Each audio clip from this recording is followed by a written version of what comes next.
It is an emotional moment today because for the first time in many years, we talk on behalf of the entire nation. All our Tamil citizens, as well as our Muslims and Sinhalese, are represented by us today. It is also important because we have recognized the importance of our friends who have understood our situation and have helped us. Of course, I have to make it clear that they have also helped us on the basis of principle, the principle of universal values, not just Asian values or African values or European values of the 21st or 20th or 19th or 15th centuries, but in terms of universal values.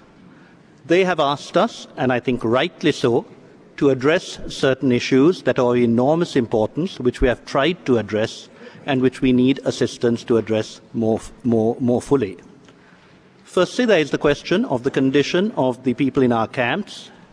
They had suffered a long time, and it is our duty to give them not only minimal standards, but decent standards. In this respect, let me say that if anyone would like to go to the camps, the gratitude of those IDPs is extended particularly to governments such as those of China and India who have given unstintingly. Any IDP will tell you that the best tents are those that the government of China gave us recently.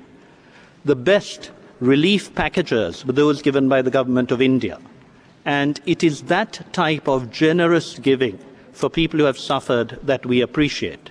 We much appreciate the work of the UN and UNHCR, but for some reason there has been a concern with minimum standards. I have complained before about things like toilets, and I am delighted that now, whenever I am in Colombo, the UNICEF head rings me up and says, "Don't worry, we are doing better." We are also doing better, he says, by consulting local NGOs. And this is an important fact. At a meeting chaired by His Excellency the President, local NGOs made the fact that they were being squeezed out by a system that had been put in place. The Deputy Head of OCHA, with whom I had a long discussion, said that perhaps they had been approaching Sri Lanka in the wrong way, thinking that we were helpless. And I think our local NGOs have made it very clear. They had a discussion with Sir John Holmes in New York last week, and when he was in Colombo, he said it had been very helpful, and he understood our concerns. Mr. President, we need to build our own capacity, and we intend to do so. We would welcome the assistance of the UN, but we need to monitor and make sure that there is not a cascading effect of people who are making money from us. We want NGOs who bring aid, and many have done a wonderful job. But we also don't want people sitting around begging for the crumbs from the rich man's table that should go to our poor citizens, not the NGOs who have done subcontracting and subcontracting beyond belief. Access, of course, we will provide, and we have been doing so, and we intend to continue with it. Two more things I should just mention very quickly. It was asserted that we should start discussions with Tamil parties. Mr. President, it is vital that we do so, but we have done so in the past. Now the Tamil parties can speak out more forcefully because they are rid of the fear of terror.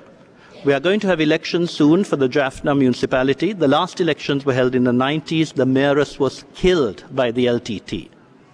It was impossible after her successor too was killed for the municipality to function. We can restore democracy now. I was horrified today to hear one delegation privileging Mr. Padmanathan. He is a criminal wanted by Interpol.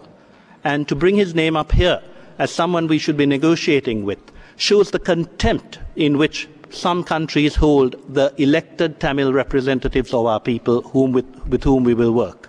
We would like to say that if this session is intended to make suggestions about resurrecting the LTT, we do not want it. It is about humanitarian